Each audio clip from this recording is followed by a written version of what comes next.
Hey guys, tonight we begin with something a little darker. A time of plagues, punishments, and pottage.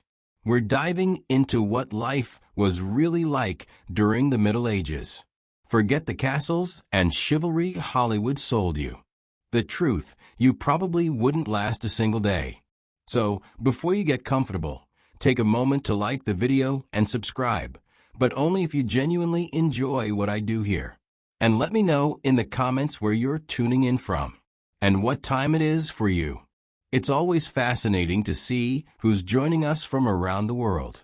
Now, dim the lights, maybe turn on a fan for that soft background hum. And let's ease into tonight's journey together. Congratulations! You've just woken up in the year 1325. The good news, you're alive. The bad news, so are the fleas.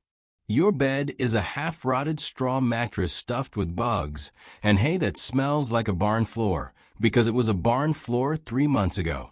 There's no memory foam, no pillows, and definitely no Egyptian cotton sheets. Just a wool blanket that hasn't been washed since last winter and now weighs roughly as much as a small cow from the accumulated grime. You blink awake as the church bell clangs in the distance. It's the medieval version of an alarm clock, only louder and somehow even less merciful. Your home is a wooden hut with one room, no windows, and a charming open-concept floor plan where your family, livestock, and domestic insects all share the same space. The smell, oh, it's a fragrant symphony. A subtle blend of stale beer, human sweat, goat, and something you pray isn't mold, but know in your soul probably is. Scented candles haven't been invented. And even if they were, they just melt on your dirt floor. You try to stretch, but immediately regret it, because the air is freezing and your joints ache. You're 22 years old, which in medieval terms is roughly middle-aged. Your spine cacks like an old wooden door, and your knees sound like a bag of rocks being shaken by a confused peasant. Getting out of bed is a gamble. The floor is either wet from last night's rain, which leaks through the thatched roof, or crusty from something your neighbor's chicken did. Either way, your bare feet are now part of the ecosystem. Oh, and privacy. What's that? Your entire family and maybe a random cousin who just never left are waking up beside you. There's no bedroom, no curtains, no me time, just communal everything. Welcome to morning in medieval Europe, where you're never truly alone because parasites, rodents, and 8 other people are always with you. And this is just how your day starts. It only gets worse from here. So, you've managed to crawl out of your medieval haystack of horrors. Congrats. Now nature calls. And it's not calling politely. It's screaming. Here's the part where you start missing the modern bathroom. There's no toilet, no seat, no toilet paper, no flush, not even a mildly resentful plunger in the corner. In the 14th century, relieving yourself is an adventure, a social experiment, and often a small public event. If you're a peasant, your bathroom is likely a wooden bucket behind the house, which is already full because Uncle Wolfstan had a rough night after eating bad turnips. The smell is biblical. You hold your breath, do your business, and then here's the kicker. Toss it into the street. Yes, the street. You're supposed to shout something like "Gare-de-Lou" before dumping it out the window. That's Old French for watch out below. Although, frankly, no one ever moves fast enough. Streets in medieval towns are open sewers, a charming river of human waste, animal droppings, and mystery liquids you'd rather not examine. If you're lucky enough to live in a town with public latrines, congratulations. You get to sit shoulder to shoulder with strangers in an outhouse where privacy is a myth and ventilation is a cruel joke. You might make small talk, but try not to breathe too deeply.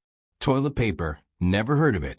Most people wipe with straw, leaves, rags, moss, or if they're feeling especially indulgent, a scrap of wool. Sometimes nothing at all, which might explain why handshakes weren't popular yet. And if you're in a castle, surely it's better, right? Well, sort of. You might have a guard robe, a hole in the wall that drops your waist directly into the moat. Great idea, except that your enemies know this. And yes, attackers sometimes climbed in through the waist chute. Talk about entering through the back door. So whether you're a farmer or a baron, medieval toileting is a humiliation ritual. It's cold, it's public, it's dangerous, and it's never not disgusting. One slip on a wet stone path, and you're face first in humanity's leftovers. And you still haven't brushed your teeth, but we'll get to that next. You survived the toilet. You deserve a reward, right? Maybe a nice breakfast. Something warm, delicious, comforting. Sorry, this is medieval Europe. Nothing is comforting here.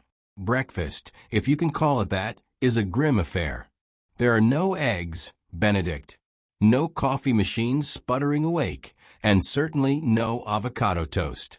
You sit down or squat near the fire to a wooden bowl of something that looks like it was scraped off a muddy boot. Welcome to your daily ration of pottage. Pottage is a thick, gloopy stew made of whatever you can find.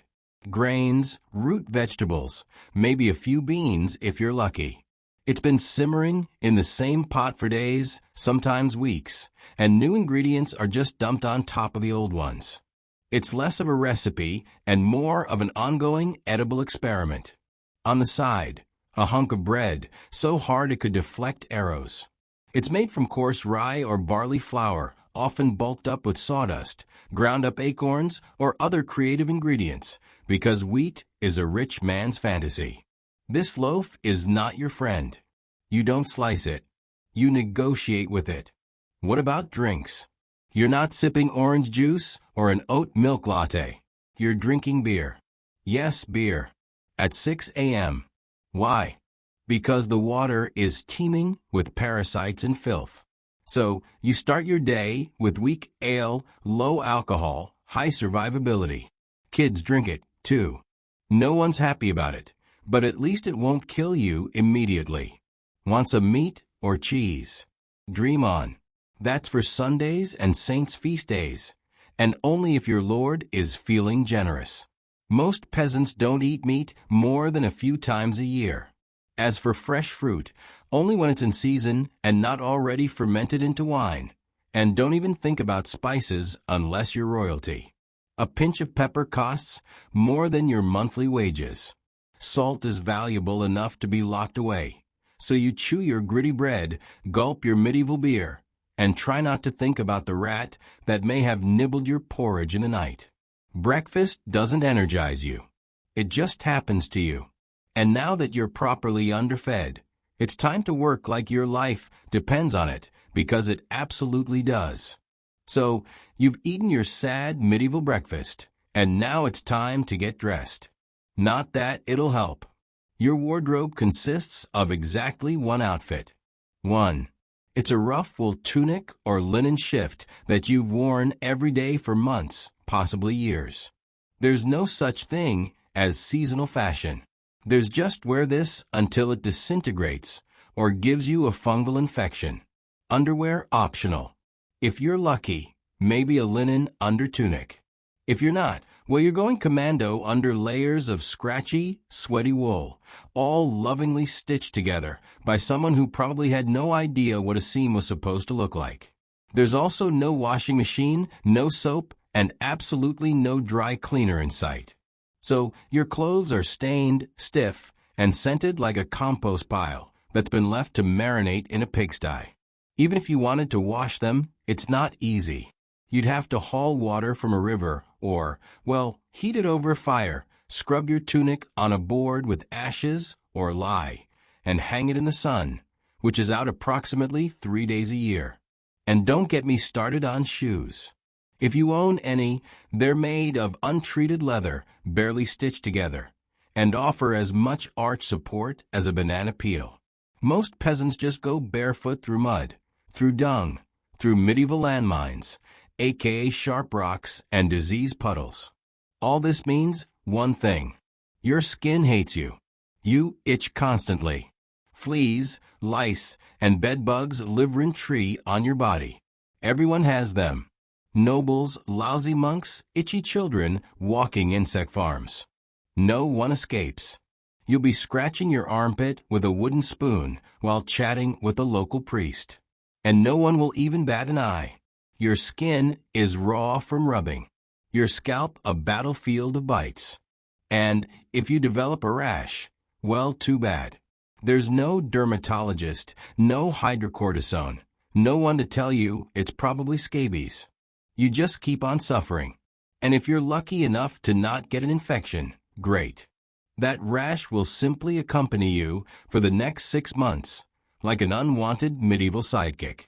Now that you're dressed in misery and wrapped in discomfort, it's time to head outside and start working yourself to death.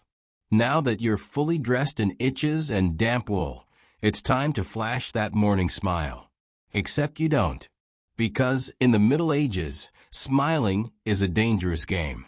Not emotionally, dentally. There's no toothbrush, no toothpaste, no mouthwash, no floss. The concept of oral hygiene is about as popular as bathing, which is to say, not very.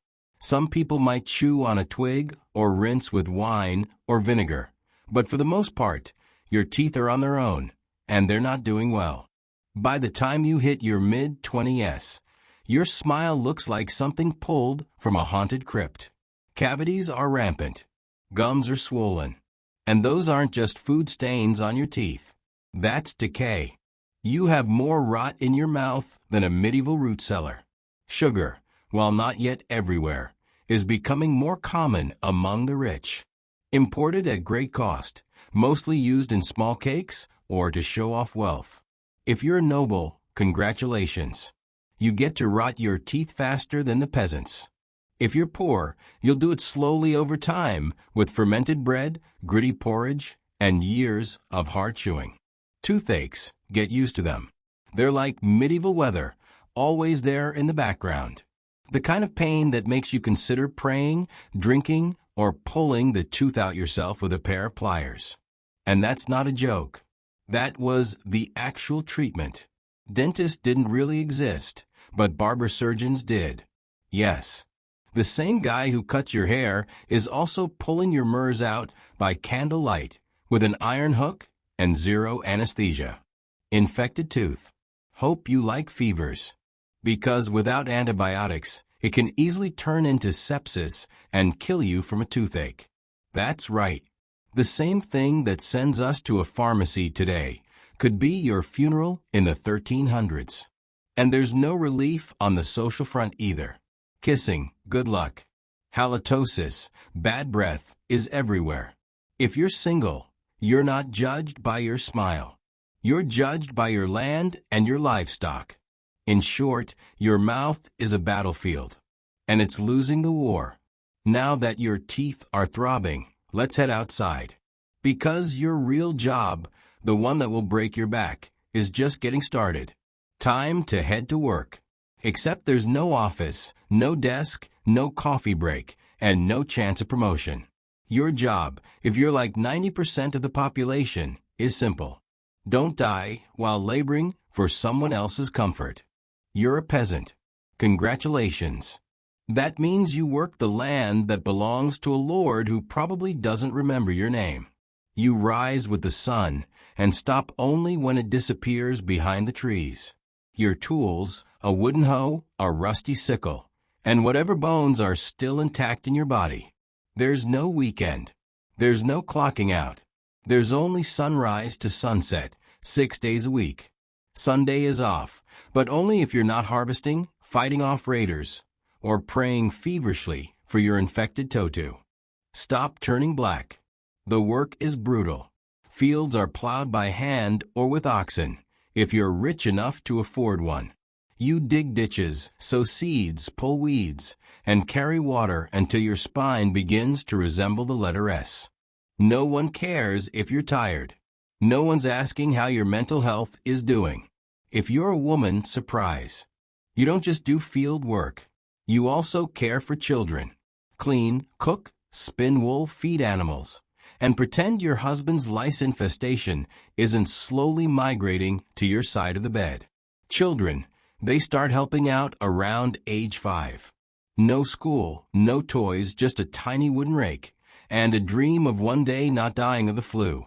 And if you're one of the few who isn't a farmer, maybe you're a blacksmith, a tanner, or a cooper. Great. You still work with fire, chemicals, or animal guts all day in poorly ventilated sheds. The pay, basically survival. The perks, occasional bleeding, break a bone, too bad. Get a fever, drink some warm beer, and keep going. You can't afford to stop, not even for a day. Because if you don't work, you don't eat. And if you don't eat, well, medieval Europe has a solution for that. It's called being replaced. So you grip your shovel, ignore the blisters, and keep digging. Because in the Middle Ages, your job isn't a career. It's a slow-motion endurance test. Now that your back is on fire from laboring in the fields, let's talk about the weather. Because in the Middle Ages, temperature is less about seasons and more about ongoing punishment from the sky. Let's start with winter. There's no insulation, no central heating, and no weathering. Just wooden walls with gaps you could throw a chicken through. Your windows covered with cloth, not glass. The fire in the hearth, nice in theory, but you don't have enough firewood to keep it going because wood is expensive, and gathering it from the forest is sometimes illegal. Yes, you can be executed for picking up the wrong stick from the wrong forest. You bundle up in your one damp wool tunic, huddle near the dying embers, and still wake up with your nose frozen. Your feet permanently cold, often damp. Your fingers so stiff they feel like tiny medieval popsicles. Frostbite isn't diagnosed. It's just called bad luck. Now, fast forward to summer. Sounds better, right? Wrong. In summer, your home turns into a clay oven. There's no fan, no cross breeze, and absolutely no deodorant. You sweat through your layers, but you can't remove them because showing too much skin is scandalous and also invites sunburn, insect bites, and social judgment. The flies are out in full force, attracted to your unwashed body, and the smell of last week's goat stew that's still fermenting in the corner. Mosquitoes buzz by your ear while you sleep, assuming you can sleep through the sound of your neighbors yelling and babies crying. In the fields, the sun bakes you. No sunblock, no hat, unless you fashioned one out of straw like a desperate scarecrow. And the worst part, you still have to work. Heat stroke is just called taking a bad turn. So, you're either shivering in your own hvel, wondering if your toes will make it to spring, or you're sweating through your only pair of socks while your thighs chafe into oblivion. And the one thing that never changes, no matter the season, your clothes still itch, your food is still terrible, and your next job still waiting. Welcome to climate control, medieval style. There is none. Feeling thirsty? Need to freshen up? Want to splash a little water on your face to wake up from this damp fevered dream of a life? Too bad. In medieval times, water isn't your friend. It's trying to murder you quietly. Let's start with drinking. The nearby stream looks fresh, bubbling, and clear, like something out of a fantasy movie. But spoiler alert, it's not. Upstream, someone just dumped a chamber pot into it. And if not that, then a dead pig is probably decomposing in it. Parasites, bacteria, and the entire microbial army of medieval Europe awaiting in every sip. That's why people drank beer. Yes, beer, even children.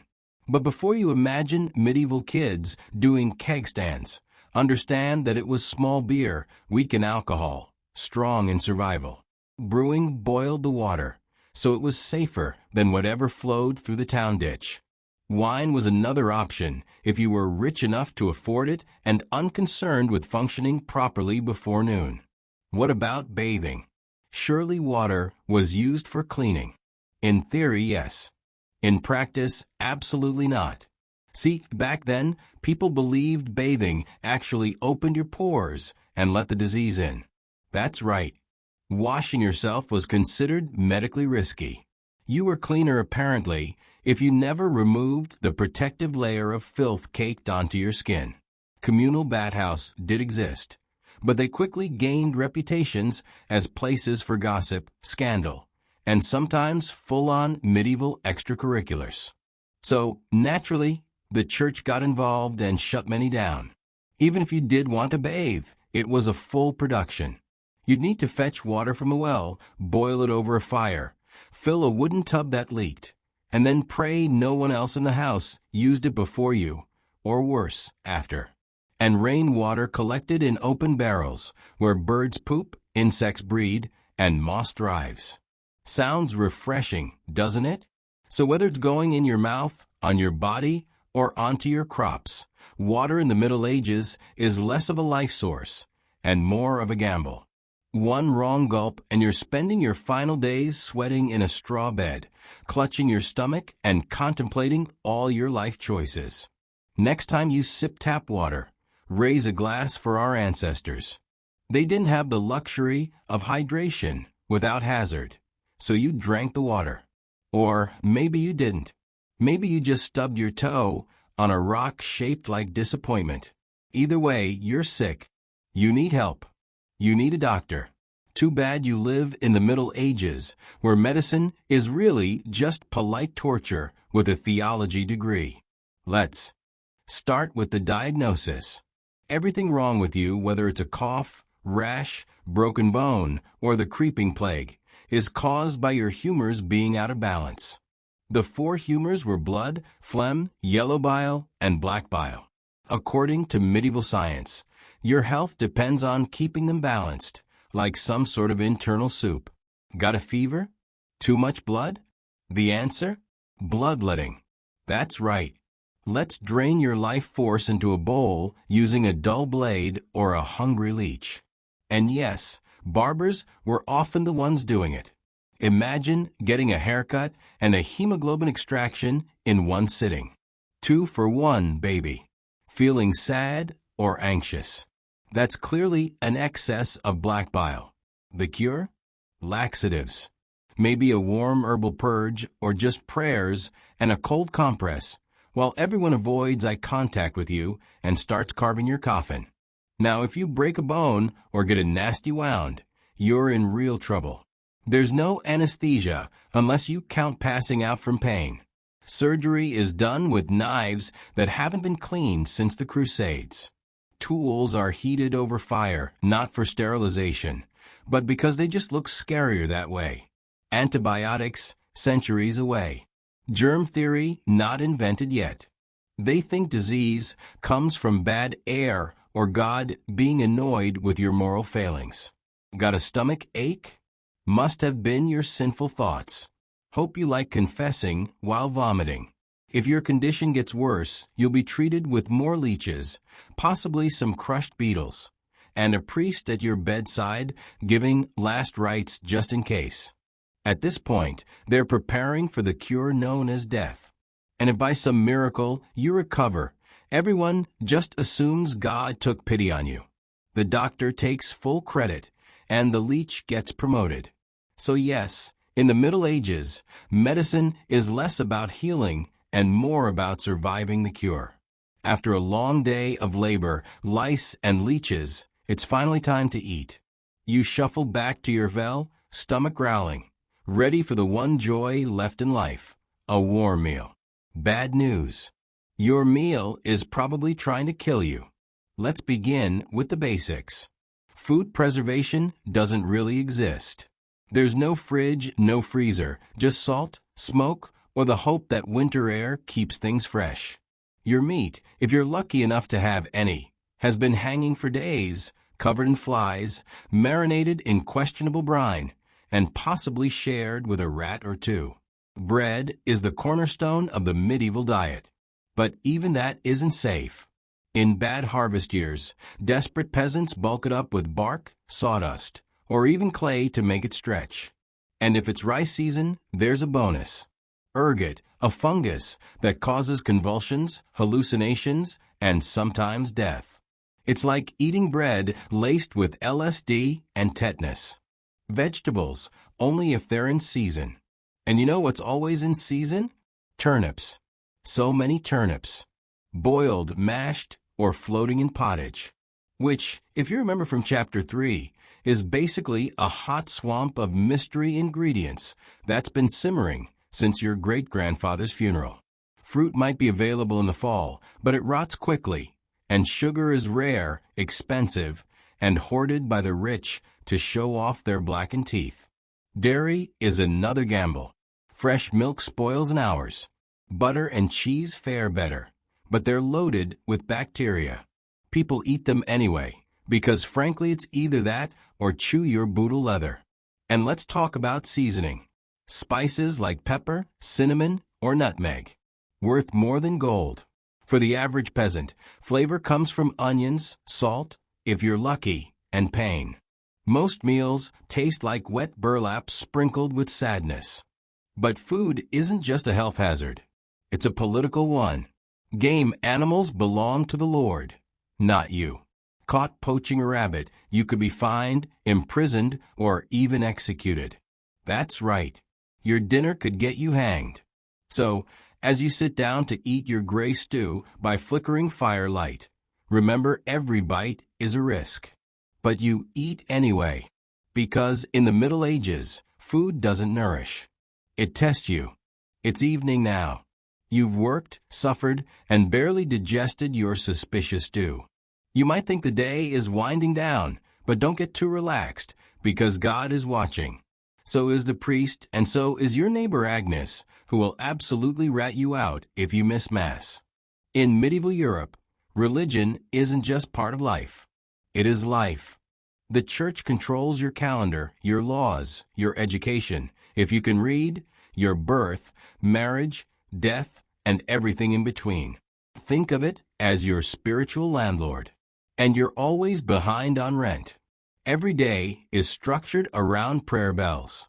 The town church bell rings in the morning, noon, and night.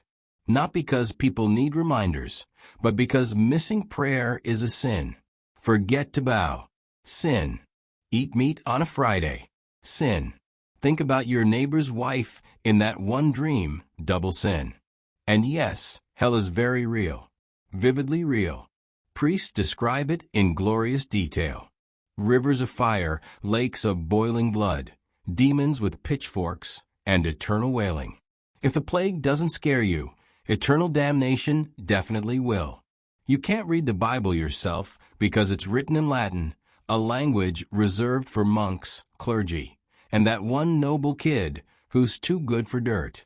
You rely on the church to interpret everything for you. That means if the priest says your crop failure is because you didn't pray hard enough, well, time to kneel harder. Tithes, a tenth of everything you own, are mandatory.